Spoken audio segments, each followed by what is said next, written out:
Olá pessoal, esse é o primeiro vídeo da série de conteúdos que eu vou retomar aqui nesse perfil e eu começo então por um assunto que eu tenho bastante afeição, que é o diabetes tipo 2, né? Eu gosto muito de atuar na minha prática clínica, eu percebo o papel, a importância da nutrição no diabetes tipo 2 e que muitas das vezes é negligenciado. Eu acho que a gente combate isso com informação, a gente precisa trazer informação para as pessoas da importância do acompanhamento nutricional.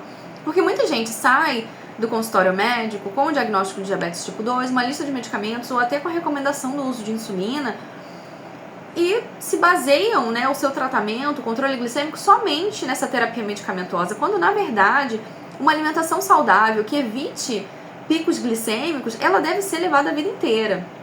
Não só para pacientes diabéticos, mas principalmente, né?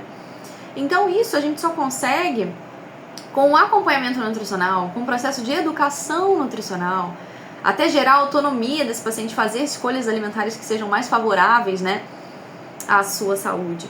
Então é muito importante a gente trabalhar essa educação sobre a condição da pessoa, né? Então o que é o diabetes, né?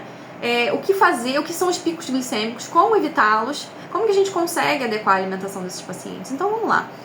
Começar pelo básico, né? O diabetes tipo 2 é uma condição na qual o corpo produz de maneira insuficiente a insulina, que é o hormônio responsável por passar a mensagem, enviar a mensagem de que há glicose no sangue que precisa entrar para a célula. Basicamente isso.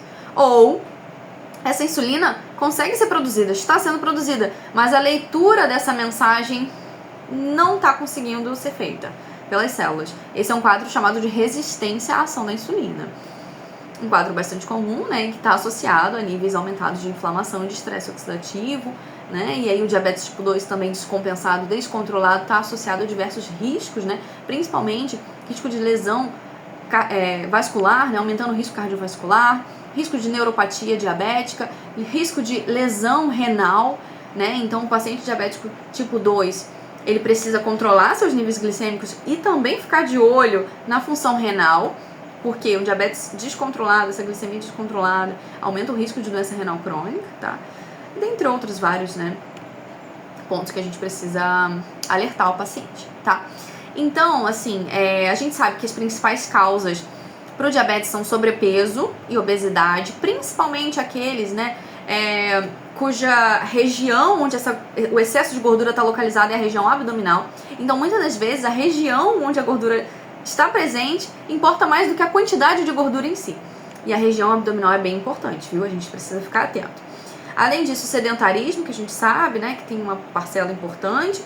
Hipertensão, geralmente são condições associadas, né? Níveis de triglicerídeo e colesterol aumentados no sangue e principalmente hábitos alimentares inadequados.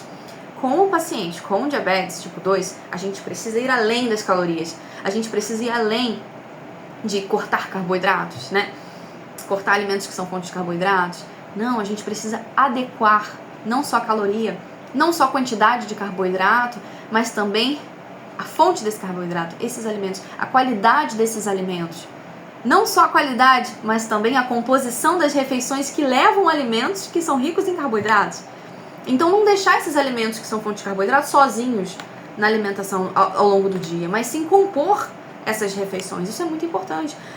Ajuste proteico na dieta, considerando a função renal do paciente, é claro. A gente precisa avaliar a função renal antes de aumentar a proteína na dieta do diabético, ok? Mas é muito importante, não só para saciedade, não só para atingir a meta de proteína, controlar, também ajudar a controlar a glicemia, mas também prevenir, por exemplo, sarcopenia, né? Então, essa perda, né, de massa muscular, a gente precisa adequar tudo isso. Além disso, a gente precisa adequar o quê? Aporte de fibras para o paciente diabético. Não só adequar também a fonte de gorduras na alimentação, né? Fornecer alimentos que são fontes de gorduras boas, evitar alimentos que são fontes de gorduras saturadas, gorduras trans. Né? Além disso, reduzir o consumo de alimentos industrializados, né, que são ricos em açúcares, ricos em aditivos alimentares, corantes, entre outros. A gente precisa melhorar o aporte, a capacidade do sistema antioxidante desse paciente para que ele consiga combater o estresse oxidativo que está aumentado, essa inflamação. Né? Então, a gente precisa trabalhar a adequação do consumo de frutas, de verduras e legumes, tudo na quantidade e na proporção. adequadas, individualizadas para cada pessoa.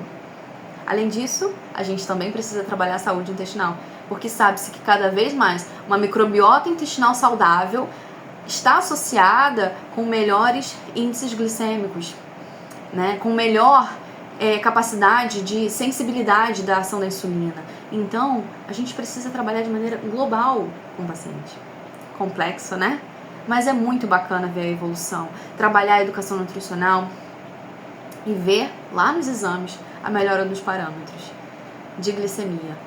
E tudo isso pensando que a alimentação saudável deve ser para a vida inteira.